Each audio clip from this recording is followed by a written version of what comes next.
Pag-usapan po natin ang investigasyon na isinasagawa ng Philippine National Police kaugnay po ng pagpaslang kay Mima Alicia nito pong madaling araw ng July 17, 2026 diyan po sa Caloocan City. Ano na po ba ang development sa investigasyon na isinasagawa po nila? Sa huling nakalap po nating balita, babasahin ko po sa inyo ang update. Ayon po dito sa Abante News Online, may tinitingnan na umanong posibleng suspect sa pamamaslang sa BBM vlogger na si Alicia Lipata o mas kilala bilang Mimi o Mima Alicia. Ayon kay Police Brigadier General Berliner Capili, ang District Director ng Northern Police District at siya ring head ng Special Investigation Task Force Mima, dapat hindi Mimi. It should be Mima, no? Mima. Pumanaw na nga yung tao, pamali-mali pa kayo ng spelling. Base sa kanilang isinagawang forward at backtracking sa mga CCTV camera sa lugar ng krimen, makikita ang dalawang lalaki na consistent na nakikita sa lugar. Patuloy naman nilang minomonitor ang posibleng kinaroroonan ng dalawang lalaki. So far, yan pa lamang po yung huling inilalabas na impormasyon ng ating PNP. May dalawang suspect, of course, dalawa yung bumaril no? Riding in tandem ang bumarel sa napaslang na si Mima Alicia at sa kanyang kalibin partner, no? Sa ngayon, sige, uunawain namin na hindi pa kayo naglalabas ng mga CCTV camera, baka naman makompromise yung investigations po ninyo. Pero ito'y suggestion lamang at hindi pakikialam sa investigasyon na isinasagawa ng ating PNP. Alam po ninyo, kung meron na po kayong hawak na CCTV, kung maaari, ibigay nyo na po ito sa mainstream media para kumalat, no? At makilala po ng publiko, makatulong sa inyo, posibleng makilala ng publiko, yung mga riding in tandem criminals po na ito. Kasi alam naman natin na malaki po ang naitutulong ng open source of information. Kung matatandaan po ninyo mga tol, nung pinatay si Percy Lapid noong October 3, 2022, nakatulong ng malaki ang CCTV footage na nakuha doon po sa crime scene, no? O doon sa mga binaktrack nilang footages kung saan nagkaroon ngayon ng slight na pagkakakilanlan doon sa salarin na kinalaunan na siya pala ay si Joel Escorial.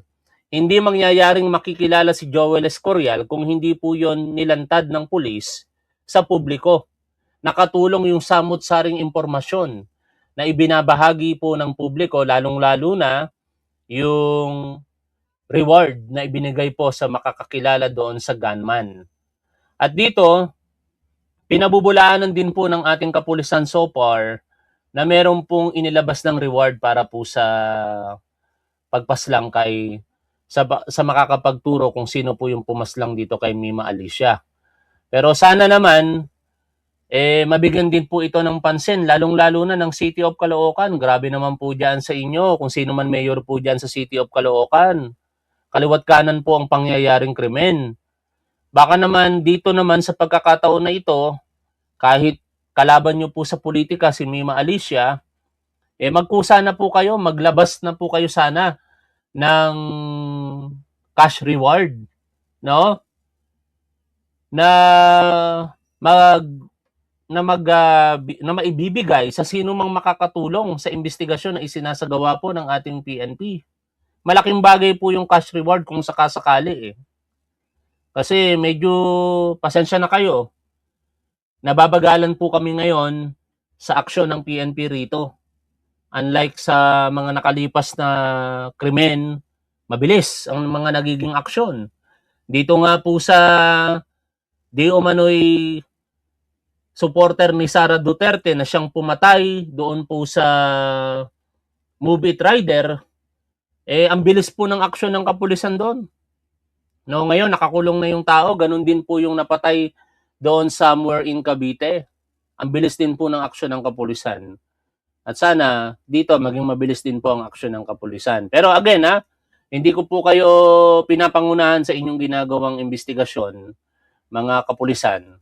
Ang sa amin lamang bilang kasama sa industriya, bilang content creator at kasamang sumusuporta sa gobyernong ito, sa ating Pangulo, naghahangad po kami ng mas mabilis pang development sa kaso na ito.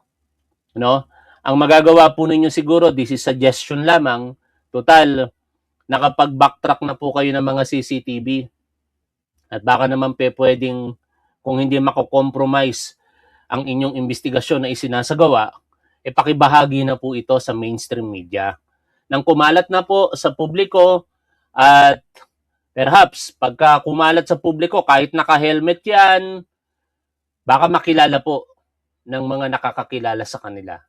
Kasi ganun lang naman yun May mga sinusuot po tayo na maaaring gamitin natin para to conceal our identity, pero one way or another, may nakakita, natandaan, at ma-identify yung tao kinalaunan. Yun naman ay suggestion lamang.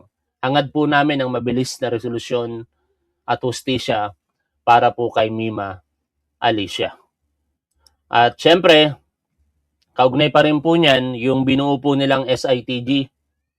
Yung SITG, ito po ay isang specialized group, no? Binubuo po yan ng mga investigador, ng tracking team, at kung sino pa. At in this case, pinamumunuan niya ng NPD Director, salamat, at siya na mismo ang namumuno sa SITG na ito, no? Or Special Investigation Task Group Mima Alicia. Sabi po dito sa balita, the DZRH News, the Northern Police District on Friday strongly condemned the fatal shooting of a vlogger known as Mima Alicia in Caloocan City and announced the creation of a special task group to investigate the case. At muli, nakikiusap po tayo kay Secretary John B. Cremulya. Baka naman po, kagalang-galang na Secretary Cremulya, no, maging active po sana kayo dito sa sitwasyon na ito. Supporter po ng ating Pangulo, vlogger po na sumusuporta sa ating Pangulo ang involved po dito. Kung nabibigyan nyo po ng pansin, it should be man lahat dapat Pero sana in this case ganun din, no? Kasi everyday halos namin kayo nakikitang nagpapa-press con. Tapos, mula po kahapon hanggang ngayon, wala pa po kaming naririnig mula sa inyo tungkol po dito sa pagkakapaslang kay Mima Alicia. Kasi iba po, pag nagsalita ang sekretary, merong bigat, no? Parang polisiya yan Kapag sinabi ng sekretary na hindi naman ipinagbabawal sa batas, matatranslate po ito sa polisiya ng PNP. Pag sinabi niyong dapat mahuli sa lalong madaling panahon ang mga pumaslang kay Mima Alicia, kikilos po ang PNP. Automatic po yon. Kaya kami po, Secretary John B. Cremulya, ay nananawagan sa inyo na maging vocal po sana kayo dito sa issue na ito. No? Ganon din naman sa lahat ng mga taong gobyerno po natin. Nakakalungkot kasi itong pangyayari na ito, mga tol. No? Hindi man malapit sa akin si Mima Alicia, pero ikinalulungkot ko ng labis ang pangyayari na ito. Actually, di ba lagi ko sa inyong sinasabi, hindi ako natatakot mamatay. Pero nag-aalala ako Kung ganito lang ba kabilis paslangin, even ang mga supporter ng ating Pangulo, nag-aalala ako na hindi dahil sa sarili ko, kung hindi para sa pamilya ko. After all, pag nawala ako, sino ngayon ang magiging padre de pamilya? Buti na lamang kahit paano, yung bagay na yan pinaghahandaan ko. Ayokong ipagyabang sa inyo pero napakarami kong insurance na kinuha, mga tol. At isa yon sa talagang nahihirapan ako kaya kailangan ko magsibag sa pagtatrabaho para maipagpatuloy yon. Dahil hindi mo masasabi ang buhay. No? Salamat at sa inilabas po na pangalan nitong si Pebbles Talakera, wala ako doon sa listahan, no? Kasi may mga inilabas ng pangalan si Pebbles Talakera na di umano'y target na patayin, iligpit. Saan ba banda yon? I-share ko lamang sa inyong muli at paalala sa mga binanggit po na pangalan dito. Aba, di ko na makita. Pero sa aking pagkakaalala, ang mga pangalan, nangunguna si Teyatan, si Clarence, si Mark Ian Everyday, JIL Review, Jill Review TV ba yon? Tapos sina Attorney Enzo Recto, Attorney Carlo Ibanez, Attorney Jesus Palsis at iba pang mga personalidad. Ito, nakita ko na. Ito po. Pero syempre, di ako pwede magpakapante dito, mga tol.